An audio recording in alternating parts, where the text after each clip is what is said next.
Be 1.5 months, almost 2 months in. Oh, and yeah, BS bridge now no fair. Wow, Akoma 87.9. One na ya ready wo ho. Honorable hopes in Kiku na share African well no so the other side no. Because you na share boundary or that area no. Ti nyina ye bomu. Man share na man share African say ehyamu pa mu heavy. Obe den kakra. Enti no wo ka no ama o kire de wayi mu no. Ehun adansidie no etwago ye Facebook page no so Akoma 87.9 from Facebook. Enti uba no aba behwe bi. Na my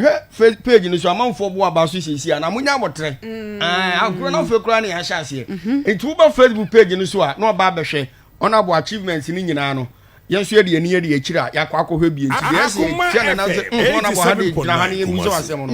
ye bebusa no enti na ma no nto aso na tosu bi emu so no eye gawo for side ho gawo for bomso and raga bridge so ya ye bridge na wi akase sa road ye be link na ka etimi afa gare for side no ho na tia eden atiesim ba eno no o ma fa nka contractor no te bridge ni de wawie akase e be good that side no na ka etimi afa so aye de ben e de awuram wo ho aside no so no sese municipal no aboa ama yetimi aye Fort Bridge a isi ensuo to a emfa o ha bia aye de ben emfa mreye Akoma FM be cover onua TV mo sister station mo so be cover mobo ya baso eyi e wo sa adwumadie no aside no so no two search Fort Bridge no yes so ye bridge back wo nchen a eno be link Ghana bar ene search na no enam si nsuo na etonti no ama yetimi ahodu on sisi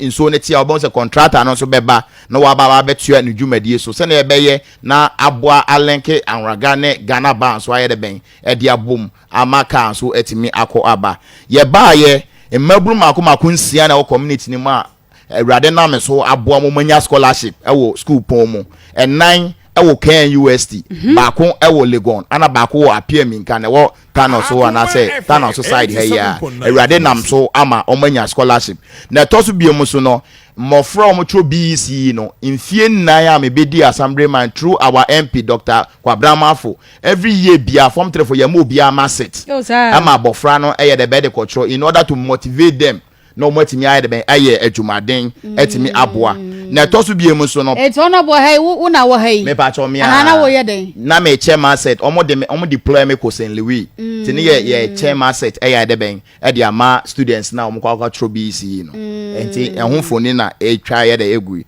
na to so biem so no through honorable Dr. Mafo oboa ye me nya machine so yin machines ahodo e de ma community no honorable Elizabeth Ajiman former MP Furikrom ana former deputy regional minister Ashanti omo boa ye me nyama sewing machines ahodo e de boa mensene no sebio omo musuansa no dwuma no omo so betimi anya bibi omo betimi akuro obi wa ha jani no beso osuan adwuma ba machine no onye de ben oni bi nti through that the nya machines sewing machines ye nya hair dryers de ben de mamanfo ana omo so omu yitre no so no ye de machines ni bi mo nti mehwe machines ahodo ye de ma omo a sewing machines no ye de mako 35 and the chair ya nyu obi teku ana true why ana hair dryers no ye de 22 ana omo yitre no so nipa mako 5 and the sa machines no ye de ben de ma omo party man omo nye party ma community ma omo nye delegate community ma obia one say say we piloting now show omo ade no ehia omo mu hia ade no obi wa ha o master of machines bibre te ho hia so be mani bi but omo ye beginners no omo no mu hia sa machines no de aye de ben e de adidwuma nti na ese ye boa na nya sa machines ye de ben we ye machine na omo de yitre no box na heater na ye omo de shim machine shim se na ya virus bi e wo machine bi ya no kwa wa hia obokra o tekama kra be ye de ben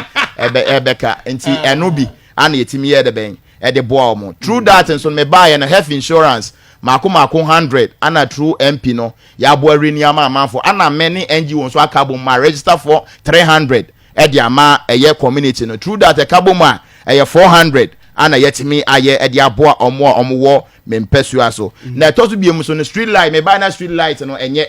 because na ye de oso a na ni nyina ye de ben akabo ma so ni bi but true me buy no my sister by 95% ya no dia anopa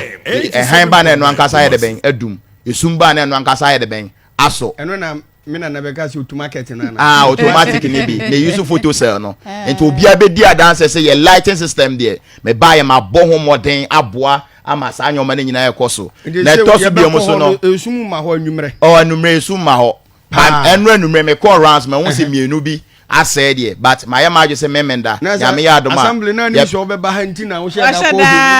ko o da bi me obi a me ta pia na ajo ko hwehwe community na me hu problems o hwe mfoni etwagu ya covid era through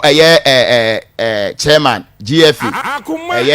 honorable professor Chumesi through that in covid era me nya ennuane e de ma community no me sanso ni NGO lazy boot e pedwane 600 boxes aye chema omo 60 years 50 years and above send your benua na